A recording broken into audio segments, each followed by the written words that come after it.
ये आप लोगों के आज की क्लास का पहला क्वेश्चन, ठीक है। पढ़ो सब लोग और बताओ कि क्या करना चाहिए।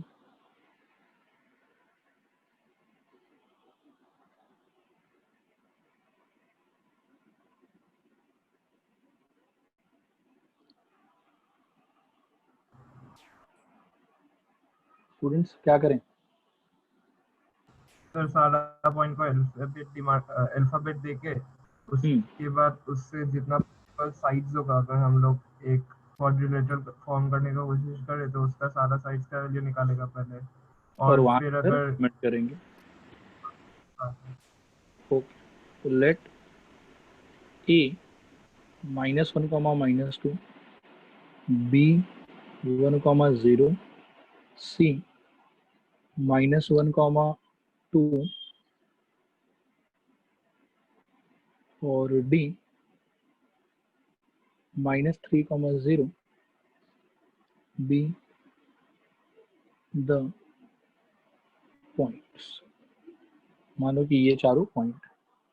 इसके बाद में बेटा हम लोग अगर इसके लिए क्वाड्रिलेटरल सोचें तो ऑब्वियसली क्वाड्रिलेटरल देखने में ऐसा होगा, ठीक है। इसका नाम हो जाएगा ए बी सी डी, और यहाँ पर दो डायगोनल भी होगा। तो डायगोनल अगर हम लोग बनाए एक बार के लिए तो हो जाएगा ए सी एंड बी डी। देखो ये यहाँ तक सबको समझ में आ रहा है? रिस्पॉन्ड करो हाँ या ना। Okay, all right. अब हम लोग को फाइंड क्या क्या करना चाहिए? हम लोग को फाइंड करना चाहिए, सबसे पहले तो फाइंड करना चाहिए ए बी, ठीक है। आप लोग बताओ ए बी क्या हो जाएगा? √1 -1 का होल स्क्वायर प्लस 0 -2 का होल स्क्वायर। प्रॉपर्टी सॉल्व करने पे ये हो जाएगा √4 + 4 which is equal to √8 which is equal to 2√2। Respond करो, आया समझ नहीं आया समझ? हाँ सर। ए बी के बाद बेटा बी सी कैलकुलेट करना चाहिए हम लोगों को। बी सी कितना हो जाएगा? √(-1 -1 whole square plus 2 - 0 whole square which is again equal to √4 + 4 which is √8 and which is 2√2। ये हो गया बी सी। बी सी के बाद में नेक्स्ट हम लोग को ढूंढना चाहिए सी डी। सी डी क्या हो जाएगा आप लोग के हिसाब से? रिस्पॉन्ड करो। तो -3 -1 का होल स्क्वायर और प्लस 0 -2 का होल स्क्वायर -2 का होल स्क्वायर। ओके, ये कितना हो गया बेटा? √(-3 + 1 अल्टीमेटली कितना हो जाएगा? -2। उसका स्क्वायर कितना हो जाएगा? 4 और -2 का स्क्वायर यहाँ पर भी कितना हो जाएगा? 4। तो कुल मिला के इसका वैल्यू भी √8 which is equal to 2√2। C D के बाद में नेक्स्ट हम ढूंढते हैं डी ए, ठीक है। अब डी ए ढूंढेंगे तो वो हो जाएगा √(-3 -1 का होल स्क्वायर और प्लस -1 +-3 हो गया सर। बात तो बेटा वैसे एक ही है। मैं इसको कंफ्यूजन अगर आप लोग को हो रहा है तो डी ए हटा के ई डी कर देता हूँ, ठीक है। अब ठीक है, तो 0 -2 का होल स्क्वायर, ठीक है। अब यहाँ से सॉल्व करेंगे इसको तो ये भी हो जाएगा √4 + 4 which is again equal to √8 which is equal to 2√2। Respond करो, यहाँ तक आया समझ कि नहीं आया समझ? हाँ सर। अच्छा, ये चारों साइड के इक्वल हो जाने से यहाँ से कुछ कमेंट कर पाएंगे कि फर्दर हम लोग को डायगोनल भी ढूंढना होगा? डायगोनल भी ढूंढना है। बिना डायगोनल ढूंढे क्या बोल सकते हैं? ये क्या क्या हो सकता है, क्या क्या चांसेस है? Square rhombus. और वो पता कैसे चलेगा कि स्क्वायर होगा या रोम्बस होगा? सर स्क्वायर और रोम्बस का सारा साइड इक्वल होता है। नहीं, वो नहीं बोल रहा, मैं बोल रहा हूँ कि अभी हम लोगों को कैसे आइडेंटिफाई होगा कि यहाँ पे ये स्क्वायर है या रोम्बस है? सर अगर डायगोनल इक्वल हुआ तो स्क्वायर और अगर डायगोनल अनइक्वल हुआ तो रोम्बस। Rhombus, very good. तो AC और BD ढूंढना है बेसिकली हम लोग को। AC का वैल्यू बताओ कितना हो जाएगा? अंडर रूट ऑफ -1 -1 का होल स्क्वायर प्लस 2 -2 का whole square which is equal to under root of 0 plus 4 square. देखो तो ये आया समझ के नहीं आया समझ? हाँ sir. Which is equal to कितना आ जाएगा? 4। ठीक है। और लास्टली हम लोग को चाहिए बेटा BD। ठीक है। तो BD का वैल्यू देखो, अब B और D का कोऑर्डिनेट्स देख सकते हैं यहाँ पर। तो ये हो जाएगा BD के केस में -3 -1 का होल स्क्वायर प्लस 0 -0 का होल स्क्वायर। ठीक है। अब ध्यान से देखो, आगे बढ़ते हैं कैलकुलेशन को लेके। तो BD को मैं काम करता हूँ नए जगह पे ले लेता हूँ पूरा।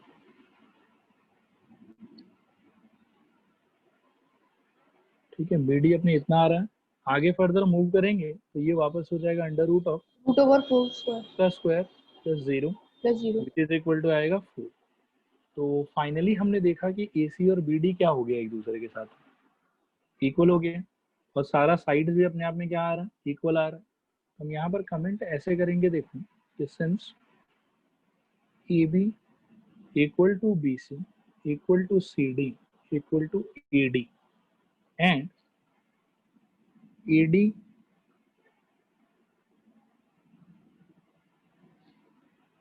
And AC equal to BD। और फिलहाल हम लोग डायगोनल पे कमेंट कर रहे हैं। Therefore ABCD is a rhombus या स्क्वायर? स्क्वायर। Very good. तो ये था फाइनल आंसर इसका। आई डोंट थिंक कि किसी को डिफिकल्टी हुआ होगा, बस कैलकुलेशन करना था हम लोग को। बोलो आया समझ के नहीं आया समझ? हाँ सर। Okay, alright. इसके बाद वाला बेटा है, इसके लिए मैं आप लोग को 2-4 मिनट टाइम देता हूँ, थोड़ा सा आप लोग ट्राई करो तो बताओ तो ये क्या रिप्रेजेंट करेगा। नंबर 6।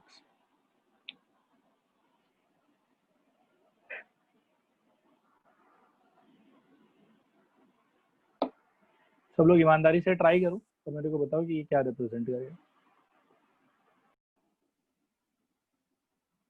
आओ देखते हैं कि क्या हो सकता है क्या नहीं हो सकता है। ठीक है, एकदम ध्यान से देखना आप लोग। सब लोग एक बार कंफर्म करो कि सब लोग स्क्रीन की तरफ देख रहे हो ना? बोलो हाँ या ना। हाँ सर। हाँ सर। हाँ सर। Okay, alright. देखो अच्छे से solution. Let A -3,5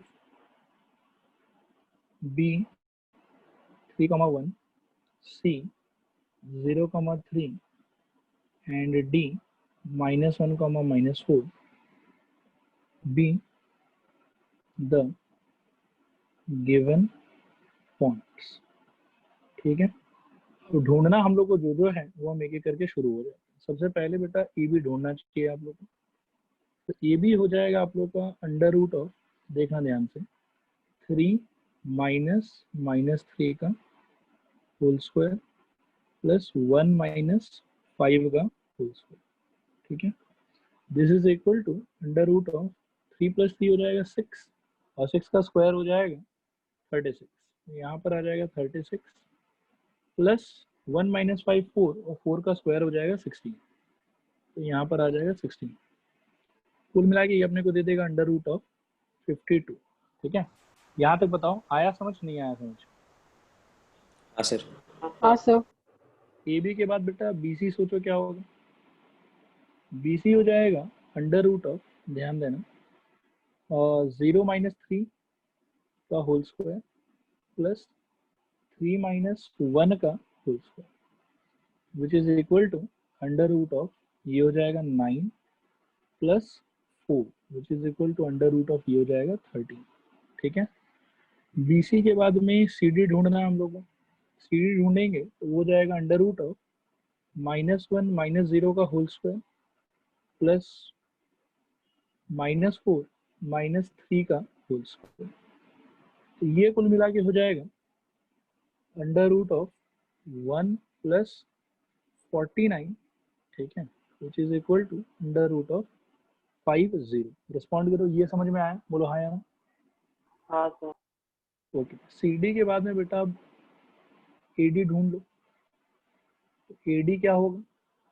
under root of -1 minus of -3 का होल स्क्वायर प्लस -4 -5 का होल स्क्वायर। ये सॉल्व कर के कुछ ऐसा आएगा, अंडर रूट ऑफ -1 + 3 हो जाएगा, तो 3 - 1 का वैल्यू 2, 2 का स्क्वायर 4 प्लस -4 -5 -9 -9 का स्क्वायर जो होगा वो हो जाएगा 81। This is basically equal to under root of 85। ठीक है, चारों साइड आ गए। चारों साइड आने के बाद में नेक्स्ट ड्यूटी है बेटा डायगोनल ढूंढने का। तो ए सी ढूंढो। ए सी ढूंढोगे आप तो ए सी क्या हो जाएगा? देखो 0 माइनस -3 का होल स्क्वायर प्लस 3 माइनस 5 का होल स्क्वायर। ठीक है, this is equal to under root of 3 का स्क्वायर यहाँ पर हो जाएगा 9 और प्लस 3 - 5 -2 का स्क्वायर हो जाएगा यहाँ पर 4। तो this will be equal to under root of 13। और बी डी अगर ढूंढते हैं हम लोग तो बी डी हो जाएगा, देखो क्या, थोड़ा ध्यान से देखना, अंडर रूट ऑफ -1 -3 का होल स्क्वायर प्लस -4 -1 का whole square. This is equal to आ जाएगा अंडर रूट ऑफ 4 का स्क्वायर 16 और प्लस 5 का square 25, which is equal to under root of आ जाएगा 41। देखो तो यहाँ तक सारा कैलकुलेशन क्लियर है आप लोग को या क्लियर नहीं? हाँ सर। ओके, अब यहाँ पर थोड़ा सा कुछ नोटिस करो, कोई पैटर्न नोटिस में आ रहा है आप लोग के?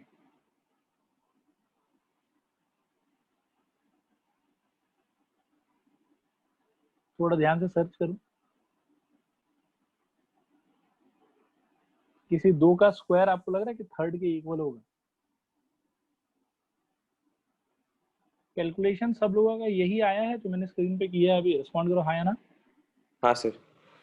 ओके, अब बेटा मैं पूछ रहा हूँ कि आप यहाँ पे चेक करो कि क्या किसी 2 आदमी का स्क्वायर तीसरे के इक्वल आ रहा है?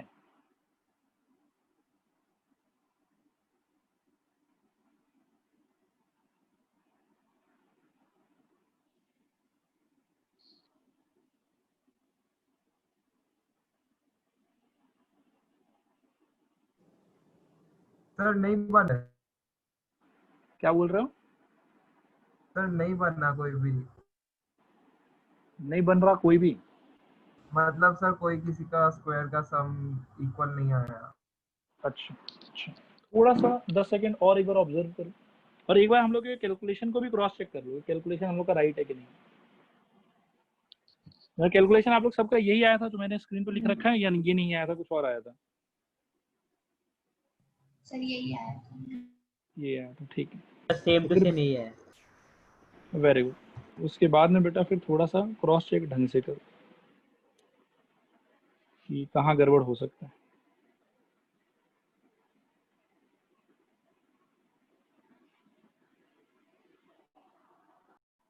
चलो ठीक है, मैं बताता हूँ कि क्या हो रहा है यहाँ पे। एक चीज ध्यान से ऑब्जर्व करना आप लोग, ए सी बी सी जो इक्वल कह रहे हो उसी से रिलेटेड कुछ ना कुछ बात है। हाँ, ध्यान से देखना। ए बी को अगर मैं थोड़ा सा और फर्दर सिंप्लीफाई करूं तो ए बी क्या हो जाएगा बताना जरा। 2√13। 2√13। तो क्या यहाँ से आप लोग को ये अपीयर हो रहा है ऐसा? ध्यान से सोचना हाँ, कि A C plus B C is equal to A B, ऐसा लग रहा है? हाँ सर। हाँ स्टूडेंट्स रिस्पॉन्ड करो हाँ या ना। हाँ सर। हाँ सर। ओके, अब अगर हाँ ये सर। हो रहा है तो इसका ज्योमेट्रिकल इंटरप्रिटेशन क्या होगा? सोचो तो। Sir collinear point. यस, कि ये तीनों पॉइंट क्या हो जाएगा एक दूसरे के साथ में कोलिनियर। बात आया समझ? इन जनरल सिनेरियो इस टाइप का होना चाहिए था, देखना ध्यान से। इन जनरल सिनेरियो होना चाहिए था ऐसा कि ए अलग बी अलग, सी अलग, डी अलग। और इस सिचुएशन में क्या होता कि जो ए बी और बी सी का सम था ना, या ए सी और बी सी का जो सम था, ध्यान से सुनना आप, हाँ मैं क्या बोल रहा हूँ। जो ए सी और बी सी का, यानी कि इस रेड लाइन का और ये जो बी सी था, इसका जो सम होता वो ऑब्वियसली ए बी से क्या होना चाहिए था, बड़ा होना चाहिए था। अगर आपको क्लास 9 का थोड़ा सा याद हो कि sum of any two sides of a triangle is greater than the third side. तो इन जनरल जब क्वाड्रिलेटरल फॉर्म होता है उस टाइम पे क्या होता है कि ये वाला साइड और ये वाला साइड का जो सम है वो इस साइड से क्या होता है, बड़ा होता है। बोलो आ रहा बात समझ के नहीं आ रहा समझ? हाँ सर। लेकिन यहाँ पर since A C plus B C is equal to A B आ गया, तो इसका मतलब ये जो सी पॉइंट है ये कहाँ पे होगा, ए बी के बीच में ही होगा कहीं ना कहीं। हाँ सर। तो नहीं एक्चुअली समझा इसका बेटा कौन सा पार्ट नहीं समझ में आया बताओ? सर, यही वाला। आप यहाँ पर ये चीज देखो, A C plus B C equal to क्या दिख रहा है आपको, ए बी दिखाई दे रहा है ना। हाँ सर। तो इसका ज्योमेट्रिकल इंटरप्रिटेशन बेटा ये होगा कि ए बी और सी इनके बीच में यहाँ पर कोई पॉइंट होगा। अगर कोई भी क्वाड्रिलेटरल बनता तो सी जो है वो ए बी के ऊपर नहीं होता, ए बी के बाहर होता कहीं पे। और उस सिचुएशन में क्या होता कि ए सी और बी सी का जो सम है वो ए बी से क्या होता, बड़ा होता, क्योंकि ए बी से मिलकर ट्राइंगल बन रहा होता। लेकिन सिंस यहाँ इस सिचुएशन में हमको A C plus B C equal to A B मिला, इसीलिए मैं कंक्लूड करूंगा कि सी जो है वो ए बी के बाहर कोई और पॉइंट नहीं होगा, पक्का सी जो है वो ए बी के ऊपर का ही पॉइंट होगा। ऐसा तो बहुत सारा क्वेश्चन हम लोग कर चुके हैं कि जहां प्रूफ करना होता है कि दीज पॉइंट्स आर कोलिनियर। बोलो याद आ रहा है कि नहीं याद आ रहा है? हाँ सर। Sir okay. और डी पॉइंट जो है बेटा वो हम कह सकते हैं कि चलो ठीक है, बाहर यहाँ कहीं पे मान लो कि डी पॉइंट रहा होगा, ठीक है। अब इस सिचुएशन में अगर हम लोग इन सारे को जोड़ भी देते हैं तो क्या आप लोग को क्वाड्रिलेटरल फॉर्म होता हुआ दिखाई दे रहा है कि नहीं दिखाई दे रहा?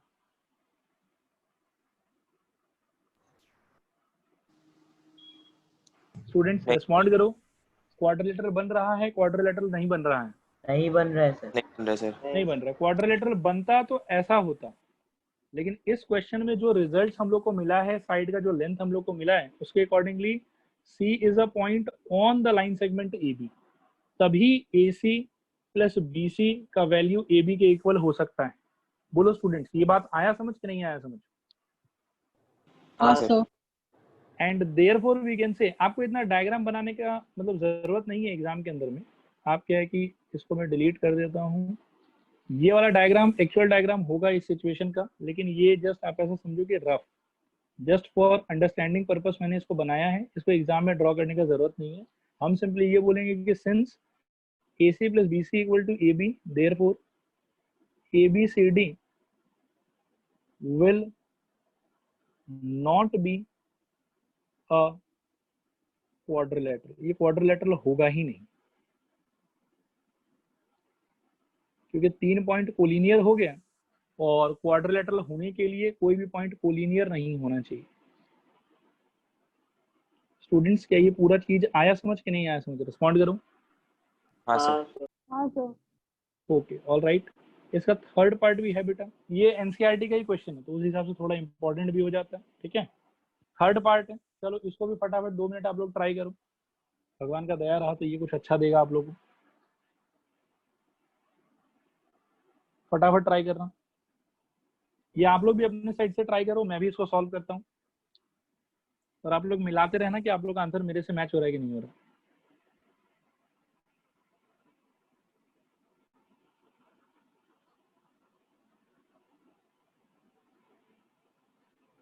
तो सब लोग बिना स्क्रीन पे चीटिंग किए खुद से भी करने का ट्राई करें तो ही कॉन्फिडेंस आएगा।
देखो तो स्टूडेंट्स, आप लोग अभी कैलकुलेशन ऐसा ही आया है जैसा मेरा है?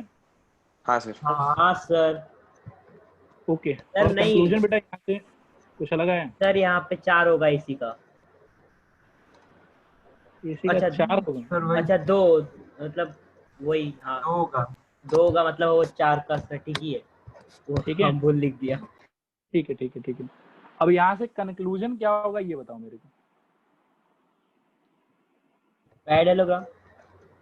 Parallelogram, perfect.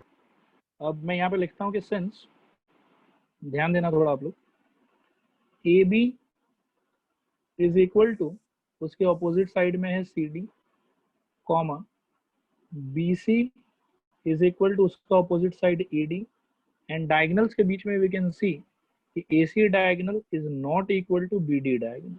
ठीक है, तो फाइनली इन सारी चीजों को मद्देनजर रखते हुए हमारा conclusion, therefore A B C D is a parallelogram. Confirm करो सब लोग, आया समझ नहीं आया समझ? हाँ सर। हाँ तो हाँ सर। ओके, ऑल राइट, आगे बढ़ते हैं फिर बेटा यहाँ से अब। ठीक है, सर नेक्स्ट। हाँ सर फॉर एग्जांपल अगर डायगोनल इक्वल हुआ कोई भी क्वेश्चन में तो लोग रेक्टेंगल हो जाएगा ना सर फिर? बेटा, डायगोनल अगर खाली इक्वल हो रहा है, बाकी कोई इन्फॉर्मेशन नहीं है, तो रेक्टेंगल भी हो सकता है, स्क्वायर भी हो सकता है। ओके ठीक है, सर। मतलब बात ऐसा है कि क्वाड्रिलेटरल के किसी भी सवाल में जब तक ये 6 साइड कैलकुलेट करोगे नहीं ना, तब तक कुछ कमेंट करना बहुत मुश्किल है। ठीक है, वो पहले कैलकुलेट करना ही पड़ेगा, उसके बाद ही कोई कमेंट कर सकते हैं। क्लियर है? हाँ सर। ओके, ऑल राइट, आगे बढ़ते हैं फिर। अब ध्यान से देखो, ये वाला क्वेश्चन पढ़ो आप लोग।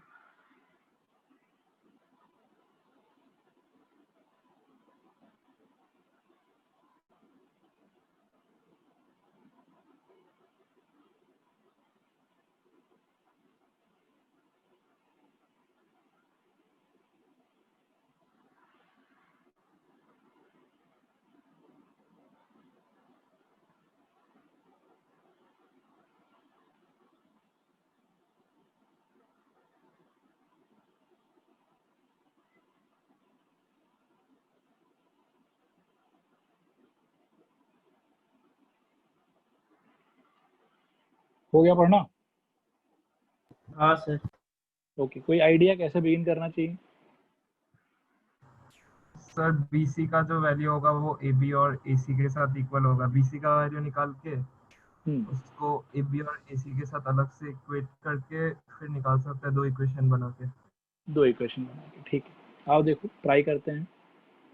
युगम के एडवाइस पे मुझे थोड़ा भरोसा है। Solution, let the given points be, given points be, ध्यान से सुनिए। ए, ये डायग्राम के हिसाब से काम कर लेते हैं। B -4,0 and C 4,0। फिर let the required point be A x comma y, ऐसा मान लेते हैं। ठीक है, अब सिंस ये लोग इक्विलेटरल ट्राइंगल का वर्टाइसेस है, तो एक दो बात एकदम क्लियर है यहाँ से कि A B must be equal to, A B must be equal to B C must be equal to A C. ठीक है, अब इसको 2 पार्ट में हम लोग सॉल्व करेंगे। एक बार A B equal to B C पे फोकस करते हैं, और एक बार सपोज करो कि A B is equal to A C पे फोकस कर लेते हैं हम लोग। ठीक है, एक बार इन दोनों पे फोकस करेंगे और एक बार A B is equal to B C पे फोकस करेंगे। तो पहले चलो फर्स्ट पार्ट के लिए करते हैं, for A B is equal to B C. पहले इस पार्ट पे फोकस करते हैं, देखते हैं कि क्या मिलता है।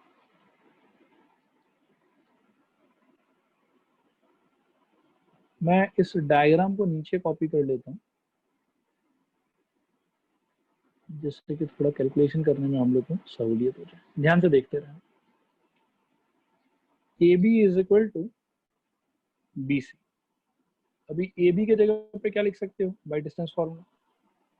Under root of -4 - x whole square 4 minus x whole square plus plus 0 minus y whole square is equal to BC के जगह पर क्या लिख सकते हो? Under root 4 minus 4 whole square plus 0 minus 0 whole square. ठीक है, this implies under root of ये हो जाएगा 4 प्लस एक्स का whole square plus Y square is equal to under root of 8 का स्क्वायर प्लस 0। देखो तो यहाँ तक सबको क्लियर है? रिस्पॉन्ड करो एक बार, हाँ या ना। हाँ सर। तो यहाँ से बेटा स्क्वायरिंग बोथ साइड लगा लो आप। क्या आएगा सोचो? 4 प्लस एक्स का whole square plus Y square is equal to यहाँ पर हो जाएगा 8 स्क्वायर के स्क्वायर का वैल्यू हो जाएगा आपके 64, रूट हट जाएगा। बोलो यहाँ तक क्लियर हुआ कि नहीं क्लियर हुआ? हाँ सर। हाँ तो- सर। ओके, तो बेटा यहाँ को फर्दर थोड़ा सा और सिंप्लीफाई कर लेते हैं। ये एक बार इसको यहीं पे रहने देते हैं, सिंप्लीफाई नहीं करते। मान लो कि ये हो गया हमारे लिए इक्वेशन नंबर 1। अब इससे फर्दर देखो यहाँ पे कुछ सॉल्व तो हो नहीं पाएगा, खोल खाल के क्या होगा, एक्स और वाई एज इट इज पड़ा हुआ रहेगा वेरिएबल्स। एक बार इसको यहाँ पर अब स्टॉप कर रहे हैं। ठीक है, अब नेक्स्ट हम फोकस करेंगे A B equal to B C के लिए तो मैंने सॉल्व कर लिया। अब हम फोकस करेंगे A B equal to A C पे। ठीक है, तो मैं इस डायग्राम को भी नीचे ले चलता हूँ और हम फोकस करने वाले हैं A B is equal to A C पे। देखना ध्यान से, for A B is equal to A C. तो A B is equal to A C अगर करना चाहोगे बेटा तो क्या होगा सोचो? A B is equal to A C, formula लगाने पे under root of A B के जगह पे आ जाएगा -4 माइनस एक्स का whole square plus 0 minus Y का होल स्क्वायर, और ए सी के जगह पे आ जाएगा under root of 4 minus x का whole square plus 0 minus Y का स्क्वायर। ठीक है, अब ध्यान से देखते जाना।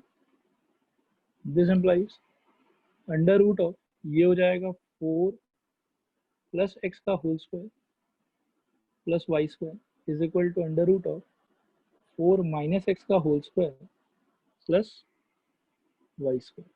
ठीक है, अब यहाँ से बेटा squaring both side, squaring both side करोगे तो आपको मिल जाएगा, देखो क्या लेफ्ट में मिलेगा 4 प्लस एक्स का whole square plus Y square is equal to right में मिलेगा 4 माइनस एक्स का whole square plus Y square.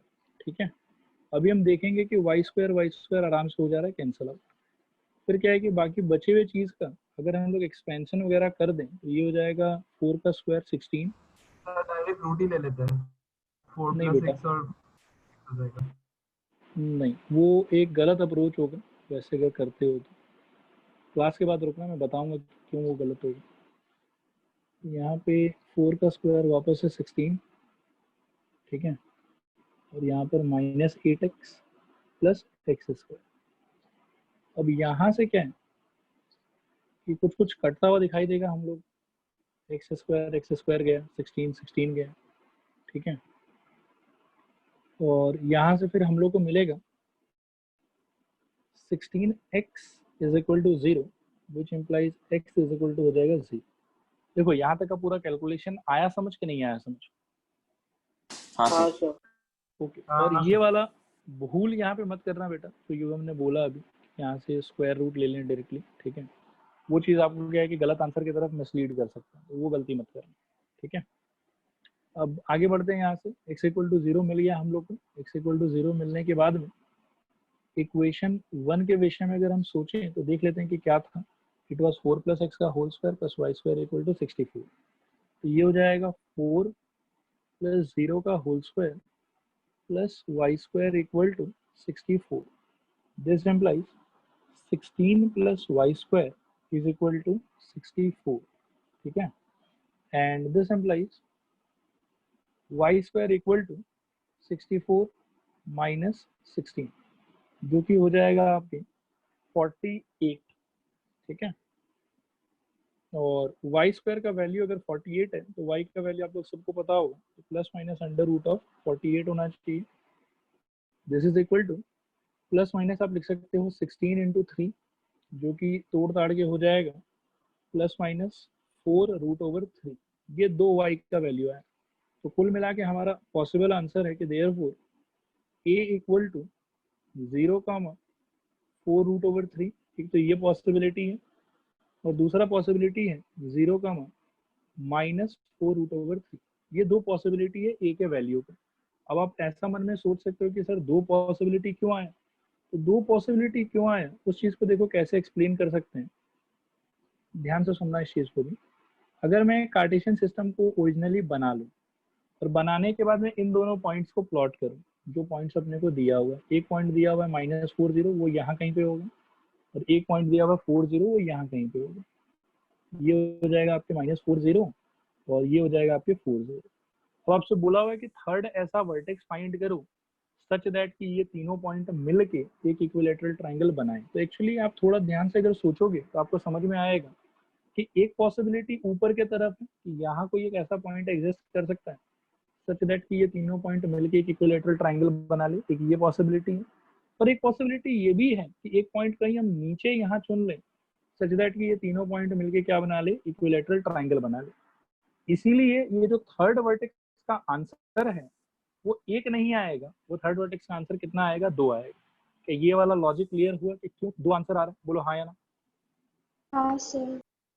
Okay, तो इसीलिए सॉल्व करने पर ऑटोमेटिकली हम लोग को दो आंसर मिल गए। ठीक है, और फाइनल आंसर हम लोग का यही है कि ए 0, 4 रूट 3 और 0, -4 रूट 3। बोलो स्टूडेंट्स, आया यहाँ तक समझ में कि नहीं आया समझ में? हाँ सर। Okay, all right. तो इसके बाद बेटा ऐसा है कि आप लोग का जो पुराना थ्योरी है वो आप समझो कि हो गया खत्म। यहाँ से हम लोग को चलना पड़ेगा नए थ्योरी की तरफ। ठीक है, अब नया थ्योरी जो है हम लोग का वो होगा सेक्शन फॉर्मूला का। यहाँ तक हम लोगों ने डिस्टेंस फार्मूला और उससे रिलेटेड जितना भी एप्लीकेशन वगैरह था, ज्योमेट्री में जो एप्लीकेशन था, वो सब सारा कुछ हम लोगों ने पढ़ लिया। Next we will move to a new topic called section formula. नया हेडिंग,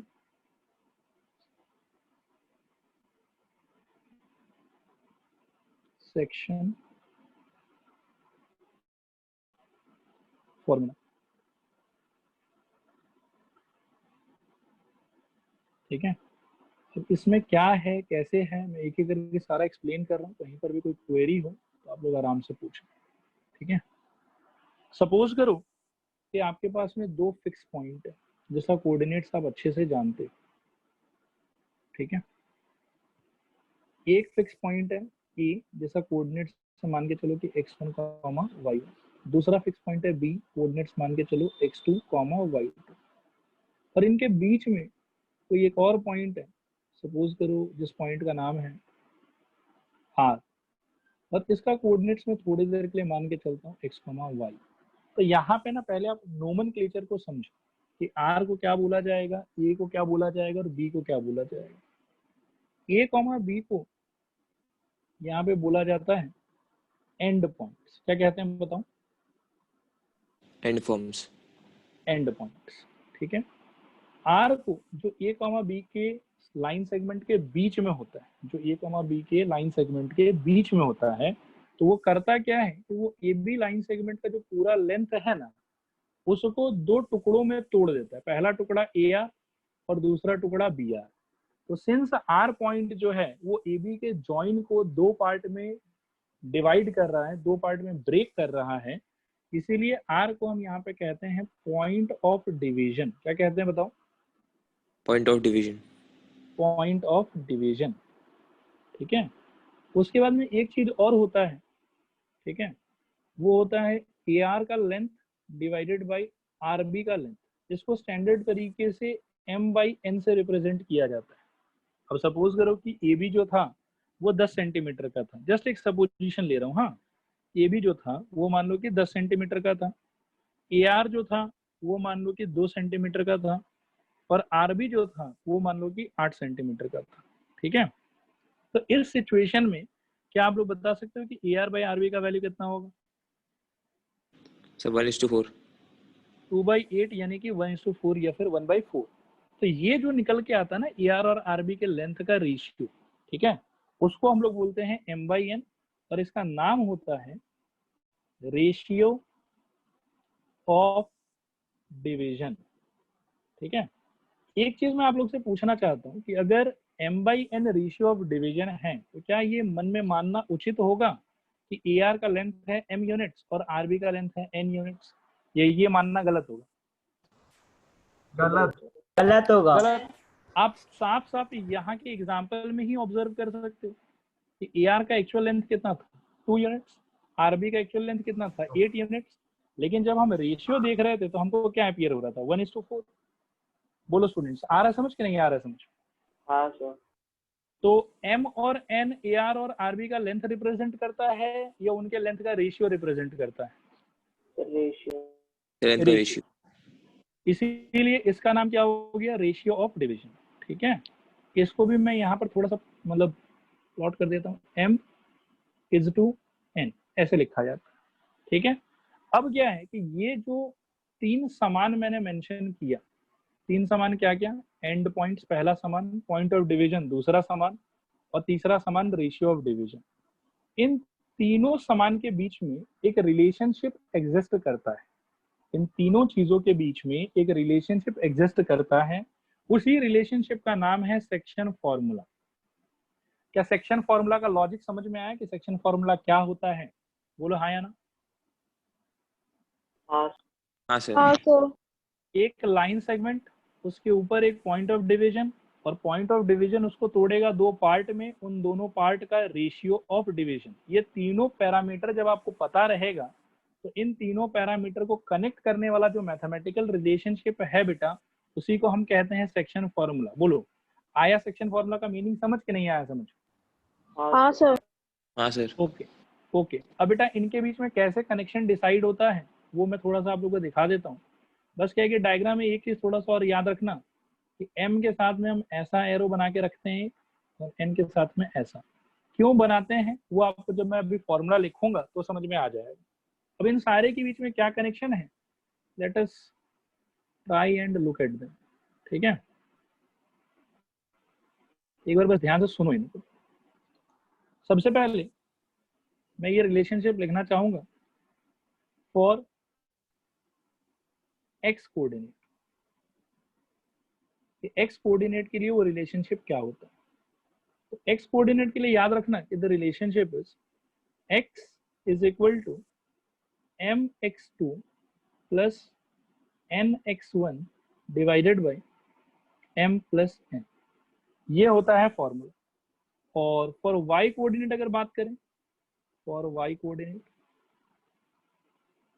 तो ये रिलेशनशिप ऐसा हो जाएगा बेटा कि y is equal to my2 plus ny1 divided by m plus n। ठीक है, लिखने को अपन ने इसको ऐसा लिखा, लेकिन इसको याद कैसे रखना है वो जो मैं कह रहा हूँ उन सारी बातों पे ध्यान देना, तो आपको ऑटोमेटिकली अभी के अभी ये चीज पूरा का पूरा याद हो जाएगा। ठीक है, सबसे पहले तो आप एक चीज ऑब्जर्व करो कि जब हम एक्स कोऑर्डिनेट पे सेक्शन फॉर्मूला लगाने का सोच रहे हैं तो उस सिचुएशन में तीनों पॉइंट का एक्स कोऑर्डिनेट ही इन्वॉल्व है। दोनों एंड पॉइंट और जो पॉइंट ऑफ डिवीजन है, इन तीनों चीज का सिर्फ और सिर्फ कौन सा कोऑर्डिनेट इन्वॉल्व है यहाँ पर, एक्स कोऑर्डिनेट। क्या ये चीज ऑब्जर्व हुआ? बोलो हाँ या ना। हाँ सर। और उसके साथ में कौन इन्वॉल्व है बेटा, रेशियो ऑफ डिवीजन। क्या ये चीज ऑब्जर्व हुआ? बोलो हाँ या ना। हाँ सर। ओके, अब मैं जो कह रहा हूँ बेटा इसको एकदम याद रखेंगे और इसी तरीके से फॉर्मूला आपको याद रखना है। ठीक है, ध्यान से सुनना। आपको सोचना है यहाँ पर कि x coordinate of point of division, x coordinate of point of division is equal to m into x coordinate of दूर वाला end point plus n into x coordinate of दूर वाला end point। दूर वाला n के पास वाला end point है b और दूर वाला end point है a, तो n into दूर वाला x coordinate, ठीक है, ये n into x coordinate of दूर वाला point divided by m plus n। मैं एक बार और रिपीट करता हूँ, एकदम ध्यान से सुनेंगे और इसको इसी फॉर्मेट में याद रखेंगे ताकि फ्यूचर में अप्लाई करने में प्रॉब्लम नहीं हो। X coordinate of point of division is equal to m into x coordinate of दूर वाला end point plus n into x coordinate of दूर वाला end point divided by m plus n। Same logic आप y coordinate में भी लगा सकते हो कि y coordinate of point of division का y coordinate is equal to m into y coordinate of दूर वाला point plus n into y coordinate of दूर वाला point divided by m plus n। बोलो स्टूडेंट्स, क्या ये पूरा फॉर्मूला का फॉर्मेट स्ट्रक्चर समझ में आया कि नहीं समझ में आया? हाँ सर। ओके। और फॉर्मूला को इस वाले फॉर्मेट में याद रखने से ज्यादा बेहतर है कि जिस तरीके से मैंने बताया है उसको उस तरीके से याद रखना, क्योंकि कभी कभार क्वेश्चन ऐसा हो सकता है कि आपको इसका वैल्यू पता रहेगा, इसका वैल्यू भी पता रहेगा, और x, y जो है ना वो इसके जगह पे लिखा हुआ रहेगा, क्योंकि इसका वैल्यू आपको पता नहीं रहेगा। तो उस टाइम पे क्या है कि फिर अगर आपको ये वाले फॉर्मेट में ढंग से फॉर्मूला याद नहीं है तो आप फॉर्मूला को कुछ गलती तरीके से अप्लाई कर दोगे और उससे फिर आपका आंसर गलत हो जाएगा। तो इसीलिए ठीक है, ये फॉर्मूला है कि x equal to mx2 plus nx1 divided by m plus n और y equal to my2 plus ny1 divided by m plus n। लेकिन हमको इसको याद ऐसे ही रखना है कि x coordinate of point of division is equal to m into दूर वाला पॉइंट का x coordinate plus n into दूर वाला पॉइंट का x coordinate divided by m plus n। ये करना है हम लोग को। बोलो, आया समझ नहीं आया समझ? हाँ सर समझ गए। ओके, एक बार बेटा थोड़ा पढ़ के बताओ तो, छुपा दिया मैंने अब। बोलो। सर। हाँ सर स्कूल में M1 M2 हो गया, एंड डाइजेस्ट नहीं हो रहा है अब।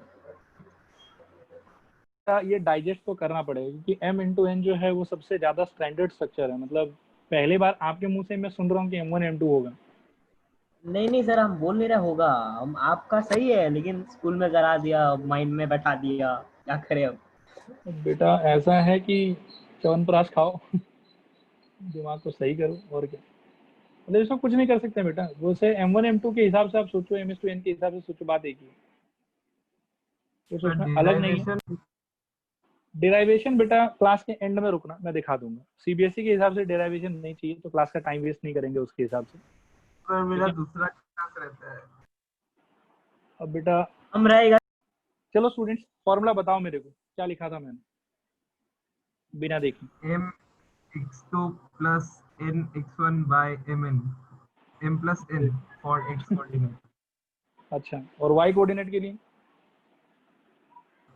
my2 plus ny1 by m plus n for y coordinate। और वाई कोऑर्डिनेट। अब इसको थोड़ा सा जो दूसरा स्ट्रक्चर मैंने पढ़ के बताया था उसके हिसाब से बताओ।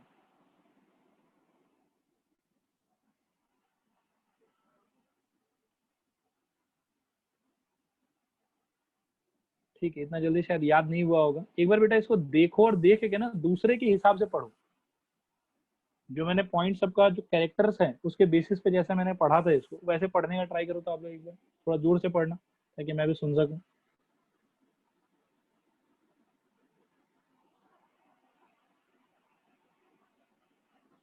m का दूर वाला x और n का दूर वाला x by m plus n। नहीं, थोड़ा सा बेटा इसमें आप गलत इंटरप्रेट कर रहे हो। मतलब आपको बिगिन करना है इस बात से कि x coordinate of point of division. ठीक है, मैं इस बात पे स्ट्रेस क्यों दे रहा हूँ वो भविष्य में आप लोगों को समझ में आएगा कि क्वेश्चंस में कैसे आप फॉर्मूला गलत बिठाओगे। ठीक है, इसीलिए ये फॉर्मूला ठीक है। मैं दोबारा बोल रहा हूँ कि इसको हम ऐसे याद रखें कि पॉइंट ऑफ डिवीजन का x coordinate is equal to m into दूर वाले पॉइंट का x coordinate plus n into दूर वाले पॉइंट का x coordinate divided by m plus n। सब लोग रिपीट करो तो इस वाले बात को।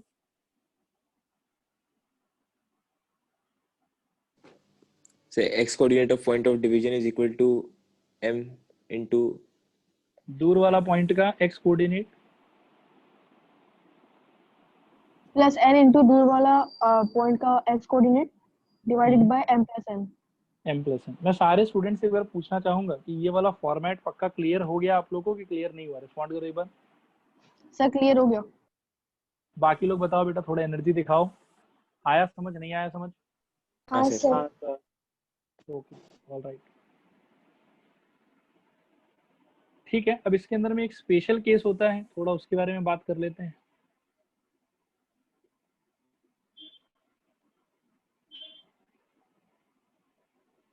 Special case. स्पेशल केस क्या होता है एकदम ध्यान से देखना। स्पेशल केस होता है कि इफ या when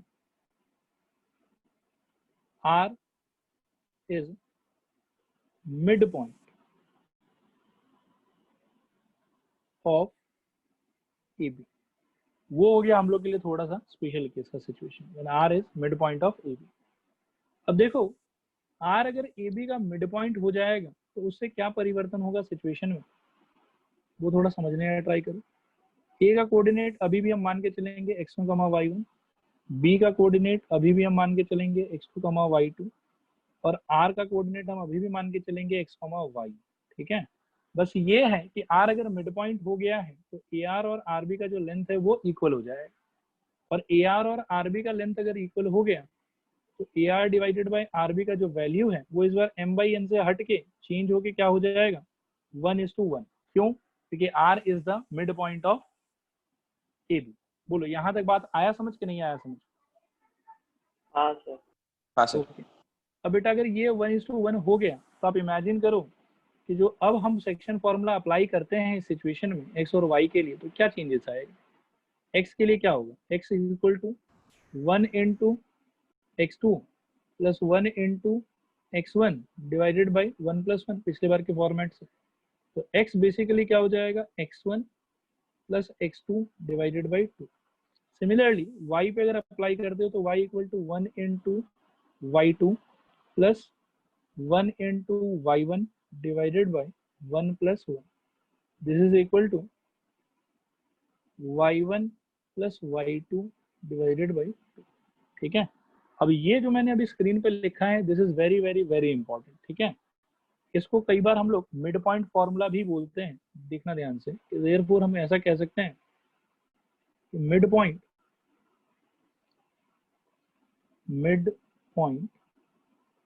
of line segment joining A x1, y1 and B x2, y2 will be equal to, एकदम ध्यान से सुनना, x1 plus x2 by 2, y1 plus y2 by 2। देखो क्योंकि r जो मिड पॉइंट था उसका कोऑर्डिनेट था x, y, और x का वैल्यू आपके कितना आया है x1 plus x2 by 2, और y का वैल्यू आपके कितना आया है y1 plus y2 by 2। तो इसीलिए हम कह सकते हैं कि कोई भी लाइन सेगमेंट अगर AB होगा जहां पर A का कोऑर्डिनेट है x1, y1 और B का कोऑर्डिनेट है x2, y2, तो उस सिचुएशन में AB का मिड पॉइंट का जो कोऑर्डिनेट्स होगा, ठीक है, वो हो जाएगा x1 plus x2 by 2, y1 plus y2 by 2। बोलो स्टूडेंट्स, आया समझ नहीं आया समझ? हाँ सर। बाकी लोग रिस्पॉन्ड करो बेटा, क्लियर हुआ, क्लियर नहीं हुआ? सर हाँ सर। ओके, तो ये था बेटा सारा का सारा थ्योरी वेरी। ठीक है, और सेक्शन फॉर्मूला का सारा थ्योरी खत्म। क्वेश्चंस के ऊपर में हम लोग अगले क्लास में फोकस करेंगे। अगले क्लास में आप लोग कोशिश करना कि थोड़ा सा फॉर्मूला वगैरह जो भी यहाँ पे लिखाया गया है इसको आप लोग याद करके आ सकते हैं। आज की क्लास को एक बार यहीं पे स्टॉप करेंगे हम लोग।